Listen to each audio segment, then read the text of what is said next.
grand journal de Télésignal.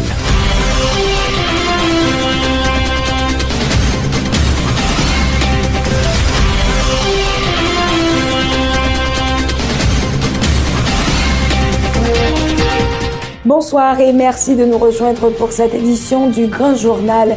Au sommaire, un mort et 5 blessés lors d'affrontements entre forces de l'ordre et riverains dans le quartier de l'Île-à-Voix au nord de la capitale. Résultat d'une manifestation pour réclamer l'entretien d'un tronçon de route qui a mal tourné. Création d'une commission gouvernementale chargée d'évaluer les possibilités de doter nos compatriotes de l'étranger d'une carte d'identification garantissant leur droit de vote. Et puis la chef de la MINUSTA appelle les acteurs de la vie politique haïtienne à un dépassement de soi afin de favoriser la tenue des élections le 26 octobre 2014. Sandra Honoré s'exprimait à l'occasion de la Journée internationale des casques bleus célébrée en Haïti sous le thème « Moins responsable tout pour qu'aimer la paix ». Les policiers haïtiens bientôt dans l'obligation de payer leurs armes à feu, entre autres mesures annoncées par l'inspection générale de la police nationale pour freiner la perte inconsidérée des armes au sein de la PNH. Et puis nous parlerons aussi à ce journal de l'installation du nouveau directeur général de l'ENA, Emmanuel Ménard, et de son adjoint, Eslom Raymond, par le ministre des Affaires sociales, Charles Jean-Jacques. À l'échelle internationale, en Égypte, le maréchal Abdel Fattah Sisi a remporté haut la main, plus de 93% des suffrages, l'élection présidentielle qui s'est étalée sur 3 jours.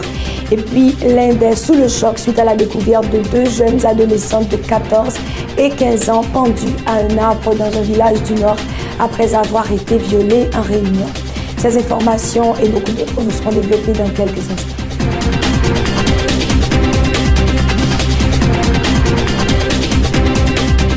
Merci de suivre le développement du journal.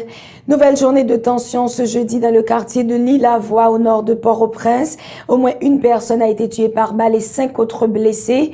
À l'origine de cet incident, les riverains qui protestaient depuis lundi contre le délabrement de tronçons de route de l'Île-à-Voix.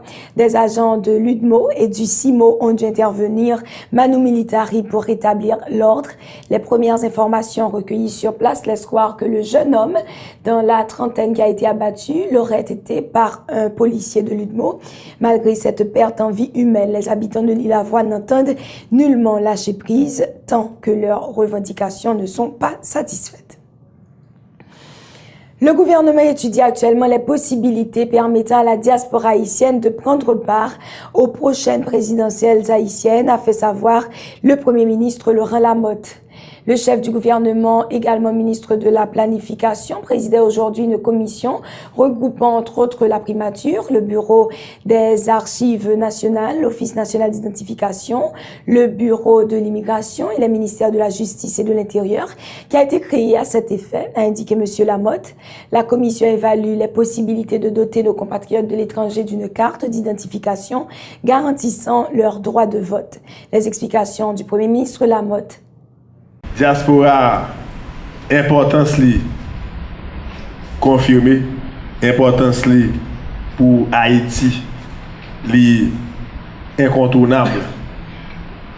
Donc, président Maté li dit, m'a répété, faut que diaspora capable de voter dans l'élection présidentielle là. Il y a une commission qui formée, qui gagne primature là-dedans, qui gagne et archive nationale là-dedans, qui gagne ONI là-dedans, qui gagne immigration là-dedans, ministère de justice là-dedans, ministère intérieur là-dedans, justement pour ça nous présenter là. Objectivement c'est ça. Objectivement c'est pour c'est ça renouveler sa président mandé déjà pour que la diaspora a voté dans l'élection présidentielle là. Et je crois que pas qu'il y a trop problème sur le Parlement tout. Comme tout ça, pas qu'il y a trop problème parce que tout le monde parle avec eux, il semble être un consensus dans ce sens là. Et il y a il faut que ça a fait, pas de raison pour le pas faire. Il faut que nous assumer, nous pas dire que nous voulons intégration diaspora et puis chaque fois diaspora font pas en avant et puis nous-mêmes nous sortis pour nous faire 2 pas en arrière, pas possible. Il faut aller de l'avant jusqu'au bout pour supporter l'intégration diaspora non seulement voyer l'argent pour famille et amis, mais tout dans la gestion pays, dans le futur pays, dans tout ça qu'a fait dans le pays.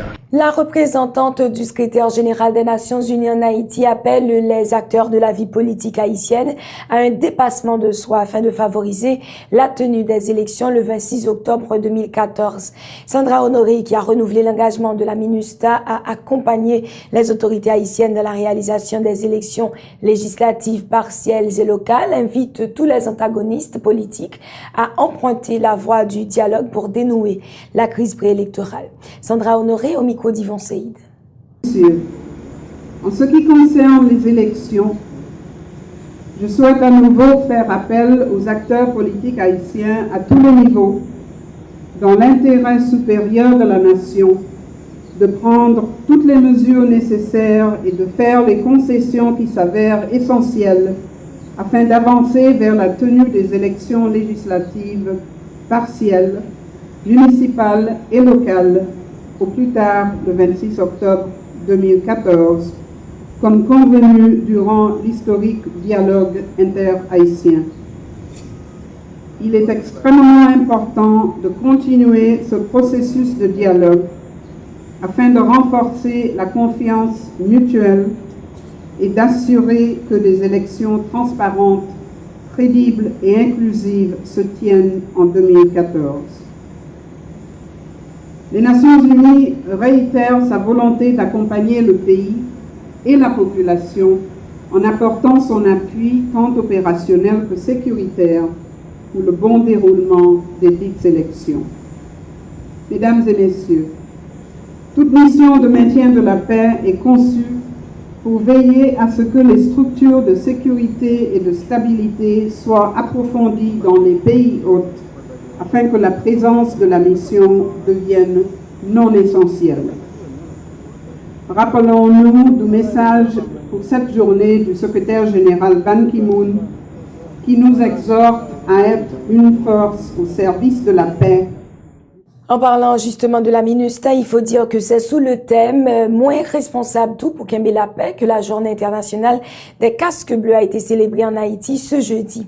Lors d'une cérémonie qui a réuni des membres du corps diplomatique, des officiels du gouvernement, des parlementaires, des membres de la société civile et représentants des médias, la représentante du secrétaire général des Nations Unies en Haïti, Sandra Honoré, a déposé une gerbe de fleurs en mémoire des casques bleus tués au service de la paix en Haïti.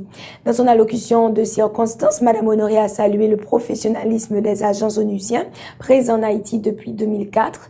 La chef de la MINUSTAH a tenu à rappeler le rôle des Nations Unies dans le cadre de la stabilisation du climat sécuritaire qui, précise Madame Honoré, passe par le respect des normes démocratiques et la bonne gouvernance.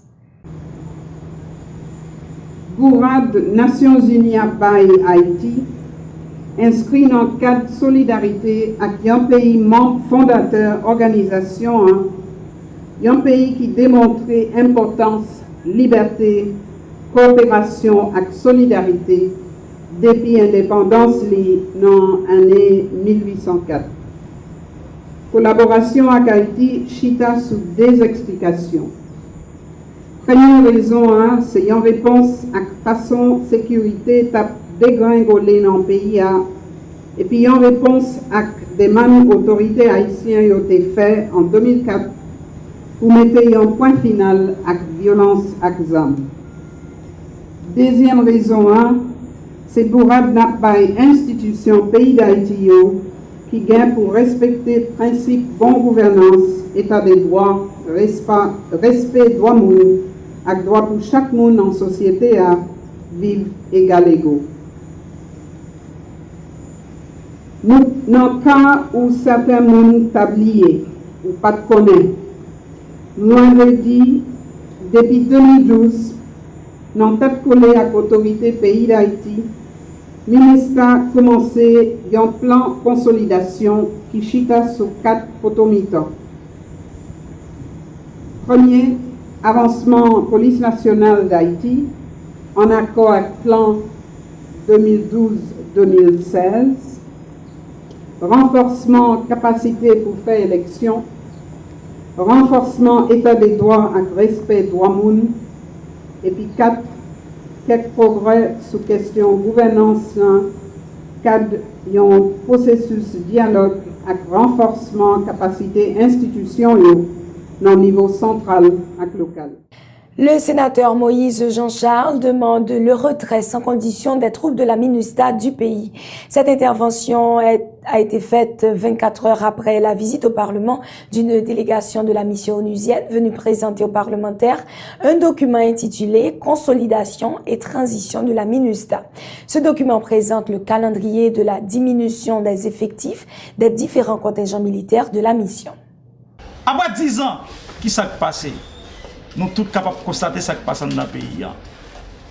Pas jamais de stabilité politique. Le fait que le personnel politique n'a pas jamais renouvelé, nous ne voulons pas aller, pas jamais d'élection pour renouveler le national. Collectivité territoriale, nous tous, le président retire et l'île remplacé par Mounpal. Ensuite, la police nationale n'a pas jamais professionnalisé. Nous estimons que le ministère a échoué.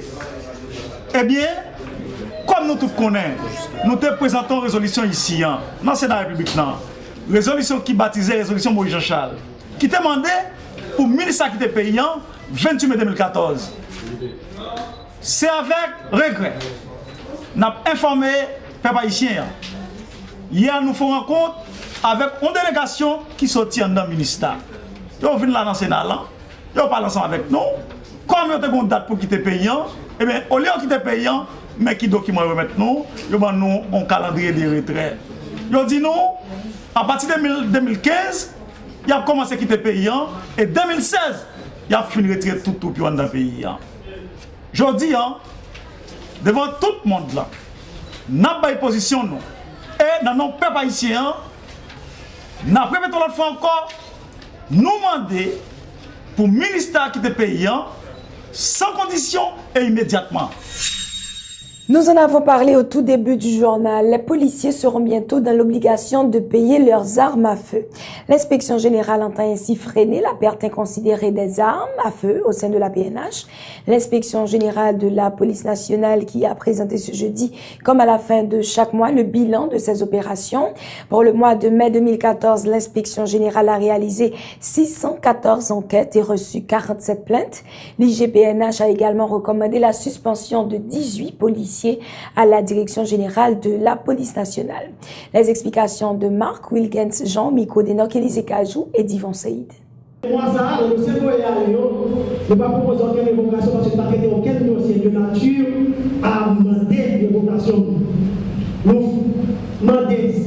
recommandons 5 mises en disponibilité, nous recommandons 18 suspensions, l'inspection générale recommande pour les policiers qui perdent des avions, puis au pays, ça nous crée de données. Donc, nous demandons de classer 4 dossiers, nous demandons de transmettre 4 dossiers dans le parquet, nous demandons de transmettre 2 policiers, nous baillons une lettre de blâme, dans le cadre et recommandations qui faites par la direction générale. Nous allons votre précision. Nous avons remarqué depuis longtemps avec la presse, bien souvent, on a parlé de perte d'armes ou de paiement d'armes. À tel point que par attaque à l'heure. Mais qui fait, qui j'ai expliqué nous pour qui ça que le dossier ça nous met nous reculons au niveau de l'inspection générale. Donc c'est pas le fait que la police a doté les policiers de nouvelles armes de service et une condition pour les policiers à des armes, c'est potentiel. Donc ça veut dire des fois, les policiers qui peuvent faire des armes font rapport que ça va être prêté à temps. Donc nous sommes c'était indépendant ou bien la rapport ça va sortir de l'inspection générale. Donc on y a chaque fois gagné situation ça et que les policiers n'ont pas gardé une nouvelle arme de service parce que ça a été perdu. Et parce que nous avons une enquête pour regarder est-ce que le policier ça est capable de une nouvelle arme de service. Et même si l'enquête a révélé qu'il y a droit à une nouvelle arme de service, soit quand il dévole n'importe qui événement, soit c'est des vols qui tirés sur lui, etc. Ou bien qui continuent à n'importe quelle condition dans des perdu. Eh bien, il y a des cas évalués, nous disons que les policiers lui-même, ils payent les armes, surtout les négligence dans le tête. Et comme d'habitude, à chaque conférence bilan mensuelle, l'inspection générale de la PNH rappelle certains principes de base aux policiers. Ce jeudi, le principe évoqué par le commissaire divisionnaire Mark Willigens-Jean rapportait à l'utilisation de la force, précisément les principes devant guider le policier qui fait usage de son arme à feu. Même si l'usage de la force est licite, le policier doit se demander si c'est nécessaire, a fait savoir Mark Willigens-Jean au micro d'Enoch Élisée Kajou et d'Yvon Saïd. Premier principe, c'est le principe de la légalité. Donc chaque fois, dans une situation pour utiliser force ou utiliser arme à feu, premier principe qui vient de tout, est-ce que ça m'a fait là illégal? Est-ce que la loi permet moi-même de faire ça? Deuxième bagaille, c'est le principe de la nécessité. Même si la loi permet de faire ça, est-ce que même par rapport à la situation qui est en face, il y a une nécessité pour utiliser ça? Ou bien pour utiliser la force régulière? Troisième principe, c'est le principe de la proportionnalité. Même si l'utilisation d'armes est légale, même s'il y a nécessité pour lui, donc il y a la puissance de est-ce qu'elle est proportionnelle ou bien est-ce qu'elle est égale avec résistance de même que vous faire face à la situation que vous faire face à la. Quatrième principe, c'est le principe de la responsabilité. Chaque fois utiliser ça, il faut attendre que nos responsabilités personnelles dans l'axe ou dans l'opposition et faut prêt en matière d'enquête, que ce soit une enquête ouverte au niveau de l'inspection générale, que ce soit une enquête ouverte au niveau de la justice, pour à même pour prouver principe ça. Donc, soit à faire illégal, soit à faire nécessaire, soit à faire. Donc, il y a une obligation de faire ça, qui est proportionnelle à la situation qui est en face et que, ou il y a une certaine responsabilité là-dedans. Dernier bagage que nous avons policiers, c'est que le point de la l'usage qui est dans la feu, ici, c'est-à-dire il reconnaît que si et seulement, il est absolument inévitable pour lui protéger des vies humaines. SOS du député de la circonscription Port-à-Piment dans le département du Sud. La ville serait en proie à une situation de violence dirigée par des repris de justice, a fait savoir Léné Julner. Le parlementaire demande l'intervention des responsables de la justice dans cette affaire. Au niveau Port-à-Piment, il y a une vague répression qui a commencé avec le cartel magistrat intérimaire. Pierre-Michel Lubin qui te mettait cartel ça là, moi je connais qui était objectif yo. C'est aujourd'hui là m'a constaté que nex a un objectif pour détruire zone. Et m'a dit nous ça pour Port-à-Piment son zone qui était très paisible. Mais à partir du moment que cartel ça a commencé à fonctionner, maintenant Port-à-Piment tourne en zone de nos droits. Côté tout petit monde armé, tout petit monde qui a armes et tout le monde a quitté zone à partir de quelques actions que cartel intérimaire ça a commencé à poser. Hier, nous constatons agents intérimaires qui est les Marais de France avec nous évadé prison qui est les bois et qui ont été arrêtés dans le Parlement là sous président Eric avec 11 âmes la police sous lit, police qui était mort. Et bien nèg ça yo avec l'autre les papouches yo débarqué pour Port-à-Piment, yo prend un certain Odin qui t'a parlé avec juge de paix paisiblement chita en bon pied bois. Et bien monsieur ça yo allé avec Odin et yo arrivé dans Carrefour puis devant yo ba Odin 2 balles dans ventre. Et puis yo déplacé à le faire route yo. La population a commencé à réagir et bien évadé prison ça porté 2 âmes qui étaient sous lui a déposé au cas magistrat Edwin Emile que Pierre-Michel lui-même mettait pour faire travail ça pour Port-à-Piment. Donc après ça la police ouais ba l'a dégénéré yo kembe évadé prison et les boyer il allé dans le commissariat avec que hier soir et ministre prend lui monter au Caravel. Maintenant agent intérimaire ça li nan ville la Kounye là avec une équipe nèg armée parce que monsieur c'est un chef de gang de Tiburon à Port-Salut monsieur qui tout gang ça yo derrière et bien monsieur dans ville la Kounye là avec toute gang ça yo hier soir yo boule propre caillou et yo dit que c'est équipe qui boule caillou Kounye là nèg yo dit à soir là yo va mettre Port-à-Piment en flamme. Nous enchaînons avec le ministère des Affaires sociales et du Travail, conjointement avec l'Institut du bien-être social et d'autres partenaires dont l'UNICEF, qui a lancé ce jeudi à Pétionville une étude sur les enfants domesticités en Haïti. À travers ce rapport, les responsables envisagent notamment d'effectuer une revue documentaire sur l'enfance en domesticité et de proposer un cadre stratégique d'intervention pour mettre en œuvre des programmes couvrant l'espace de mobilité des enfants en domesticité. Reportage Tom Dumont et Wendy Henry.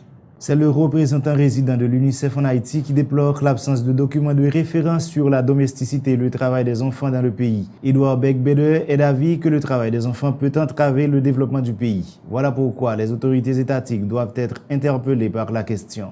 L'intégration précoce des enfants au travail entrave aussi leur accès à l'information, ce qui ne permet pas à l'âge adulte d'exercer pleinement leurs droits et leurs devoirs de citoyens. Il est de la responsabilité de l'État et de ses partenaires de les protéger et d'assurer leur insertion sociale pour maintenir durablement une société démocratique saine. Dans la même veine, le représentant du Bureau international du travail cite plusieurs instruments juridiques internationaux ratifiés par Haïti et qui garantissent la protection des enfants. Mais Julien Magna croit que la pauvreté et l'exclusion constituent deux facteurs clés capables d'engendrer le phénomène de la domesticité. Faire face au travail des enfants de façon efficace nécessite une réponse politique de grande envergure pour prodiguer un emploi décent à toutes les personnes en âge de travailler. Parallèlement, il est nécessaire de mettre en place un socle de protection sociale. Pas moins de 3% d'enfants haïtiens ont vécu dans la domesticité, précise pour sa part le ministre des Affaires sociales et du Travail. Charles Jean-Jacques se propose de combattre ce phénomène. Une meilleure compréhension de ce phénomène permettra d'apporter des solutions concrètes pour faire face à cette réalité de notre pays, tout en respectant les instruments nationaux et internationaux ratifiés par Haïti. Aucun des 6 objectifs poursuivis par la dernière étude en date sur la domesticité n'envisage d'éradiquer le phénomène et ni le travail des enfants. Toutefois, les responsables entendent proposer un cadre stratégique d'intervention pour mettre en œuvre des programmes couvrant l'espace de mobilité des enfants en domesticité. Également mentionné en titre, installation ce jeudi du directeur général de l'Office national d'assurance vieillesse, Emmanuel Ménard, et de son adjoint, Eslam Raymond. La cérémonie présidée par le ministre des Affaires sociales, Charles Jean-Jacques, s'est déroulée au bureau de l'ONA à Pétionville. Le nouveau directeur de cet organisme salue le travail de son prédécesseur Bernard Desgraffes. Emmanuel Ménard annonce vouloir faire de la loi sa principale boussole et promet sa pleine collaboration au personnel de l'ONA. Emmanuel Ménard au micro de Ronald Desormes et Mathieu Ephésien. L'ONA aura un leadership collectif. Je dirigerai cette institution dans les règles de l'art et selon les termes de la loi. Je dirigerai avec tout le monde. Il n'y aura pas de chasse aux sorcières. Je ne veux pas de crainte de l'administration. Et ma porte sera ouverte. Tout le monde, vous êtes tous des employés sans exclusive. Mais je veux que la paix règne et tout le monde sera égal devant la loi.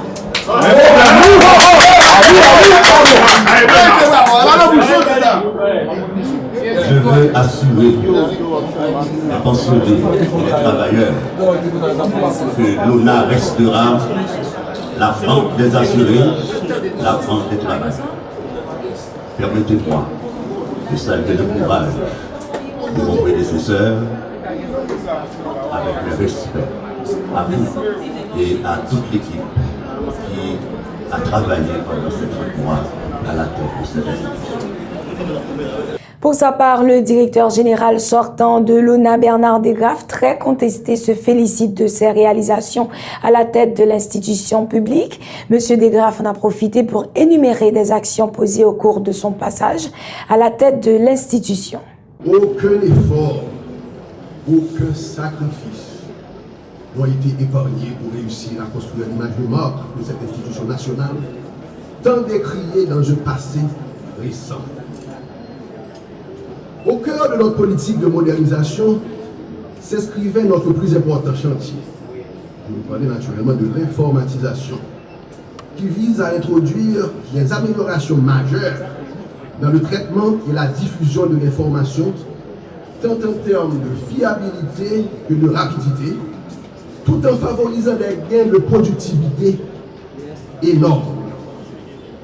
Sont déjà en place, ici à l'ONA, un système informatique de haute capacité qui centralise toutes les données de l'institution, l'émission d'une carte digitalisée qui remplace l'ancien carnet et qui identifie les assurés de l'ONA, la mise en réseau et l'interconnexion de tous les bureaux régionaux et annexes de la zone métropolitaine. Aussi, toutes les caisses de l'ONA sur tout le territoire sont aujourd'hui automatisés. Le ministre des Affaires sociales et du Travail, Charles Jean-Jacques, qui présidait la cérémonie d'installation du nouveau DG de l'ONA, a tenu à remercier le directeur sortant, Bernard Desgraffes, pour son dynamisme, soulignant les conditions difficiles dans lesquelles les deux nouveaux directeurs arrivent à la tête de l'Office national d'assurance vieillesse. Le ministre Jean-Jacques invite Emmanuel Ménard et Islam Raymond à harmoniser leur rapport avec le personnel de l'institution en vue... Monsieur le directeur général Sonko, je vous présente les remerciements du gouvernement pour votre opiniâtreté et votre engagement. J'étends ces remerciements à Madame la directrice adjointe pour sa simplicité et sa flexibilité. Vous avez tous de droit à la reconnaissance des pouvoirs publics. Messieurs les nouveaux directeurs, vous venez à l'ONA dans un contexte différent de celui de vos prédécesseurs. Je souligne que l'autonomie de l'ONA n'exclut pas le contrôle du ministère des Affaires sociales et du Travail qui, par l'intermédiaire de son titulaire, doit valider les programmes et les transactions sur avis favorable du dépense. L'harmonisation des rapports entre ces différentes entités garantira la stabilité, l'efficacité et la productivité de l'ONA au profit du peuple haïtien. J'appelle de tous mes vœux à un dépassement collectif de tout le personnel de l'ONA, envie d'offrir une collaboration loyale aux nouveaux dirigeants. Bon travail et bonne chance. Parlons maintenant des journées mondiales de la métrologie et de l'accréditation, célébrées respectivement le 20 mai et le 9 juin, qui interpellent au plus haut niveau le ministère du Commerce et de l'Industrie. Pour marquer ces deux journées autour du thème « Le défi énergétique mondial », le ministère du Commerce a organisé ce jeudi un atelier au Caribbean Convention Center en vue de débattre des questions visant à relever le défi énergétique au niveau mondial et international. Suivez les précisions du directeur général du ministère du Commerce, Luc Espeka, au micro de Michel Depayen et de Jasmine Denis. Métrologie a ces deux fonctions importantes qui rapportent à sa infrastructure qualité. Et métrologie a ces activités que le ministère du Commerce fait, elle a contrôlé pompes à essence pour le voir qui débit, si il y a quantité, il contrôle aussi qualité, il contrôle calibrage station-service. Accréditation, c'est processus par lequel l'État dit que tel groupe doit fournir tel service parce que il respecte des normes et il pas représenter danger pour la population, ni il pas gagner de manœuvres frauduleuses là-dedans.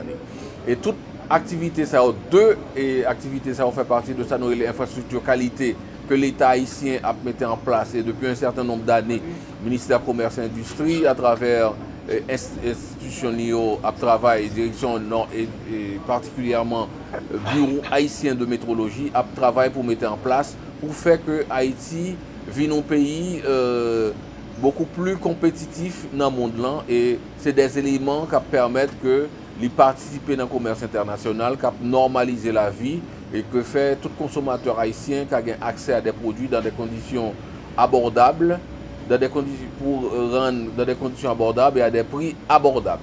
La cimenterie nationale a tenu ce jeudi son deuxième séminaire annuel sur le ciment et le béton à l'hôtel Caribé. Ce séminaire était placé sous le thème « Les normes techniques à respecter et le recouvrement en béton ». Ce forum se voulait un espace d'échange et de débat avec pour objectif principal le partage et la diffusion des connaissances, des compétences et du savoir-faire en matière de cimenterie et dans le domaine de la construction. Yamile Ramos, c'est la directrice du commerce industriel. Ses propos ont été recueillis par Michel Depayen et Jasmine Denis. Donc c'est surtout qu'on a pensé qu'on ne peut pas s'arrêter à être seulement un fournisseur. On veut aussi faire un transfert de connaissances. On fait un transfert de connaissances qui sont très importantes et qui sont toujours applicables dans le secteur de la construction dans lequel nous travaillons. Et ce séminaire cible quelles instances, entreprises? Sí, ce seminario se dirige a qué empresas o instituciones o a cuáles. Donc surtout nos invités cibles ont été les clients actuels que nous avons maintenant. On a aussi invité les clients potentiels, on a invité des laboratoires, on a invité les universités, les différents secteurs du gouvernement, d'autres clients de masse pour les business de masse que nous avons, pour le commerce de masse. Donc, Le directeur commercial de la cimenterie nationale, David Delance, a pour sa part informé qu'un centre de formation avait été créé au sein de la CINA en vue de permettre aux professionnels de la construction d'acquérir des compétences nécessaires à l'exécution des ouvrages de haute technicité et répondant aux normes internationales. Suivez les propos de David Delance au micro de Michel Depayen de Jasmine Denis. Comme Madame Ramos vient de vous l'expliquer, ces produits-là, il faut pouvoir passer à tous nos utilisateurs une connaissance. Parce que la façon dont nous voyons que la construction est en Haïti, il y a beaucoup de déficits. Et notre rôle en tant que compagnie, il faut renforcer tous les utilisateurs du produit à avoir beaucoup plus de connaissances comme le comment faire, le comment utiliser. Parce que ce n'est pas avoir le produit pour le faire, mais il faut avoir cette connaissance. Comme on a parlé tout à l'heure au niveau de la conférence, nous avons également une centre que nous venons tout juste de créer à la CINA. C'est une centre de formation que nous avons pour pouvoir inviter tous les secteurs qui sont dans la construction pour pouvoir venir et que nous allons donner des formations pour pouvoir les aider à pouvoir bien utiliser le produit, pour avoir une connaissance du produit pour que nous pouvons développer plus ou moins le pays et que la construction se fasse dans les conditions appropriées.